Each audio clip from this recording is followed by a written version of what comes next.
টাঙ্গাইলের সদর উপজেলার মুগরা ইউনিয়নে ঘটেছে এক শোকের ঘটনা। বিএনপির স্থানীয় নেতা এস.এম. আনিসুর রহমান ওরফে উত্তমের স্ত্রী লিলি আক্তার গত রাত 9:30টার দিকে গুরুতর আহত হন। স্থানীয় সূত্রে জানা গেছে, আনিসুর রহমানকে খুঁজে না পেয়ে অজ্ঞাত পরিচয়ে 4 থেকে 5 জন মুখোশধারী সেই রাত্রে লিলি আক্তারের উপর হামলা চালায়।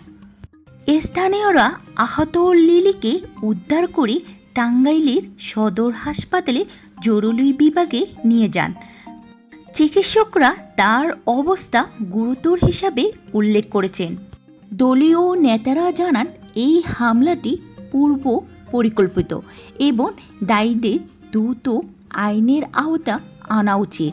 সদর থানা ভারপ্রাপ্ত কর্মকর্তা জানিয়েছেন, ময়নাতদন্তের জন্য লিলির মরদেহ টাঙ্গাইল জেলার জেনারেল হাসপাতালের মর্গে রাখা হয়েছে। হত্যা কেন ঘটেছে তা খতিয়ে দেখার জন্য তদন্ত চলছে। অন্যদিকে এমন ঘটনা স্থানীয়দের মধ্যে আতঙ্ক সৃষ্টি করেছে এবং এলাকায় থমথমে অবস্থা বিরাজ করছে।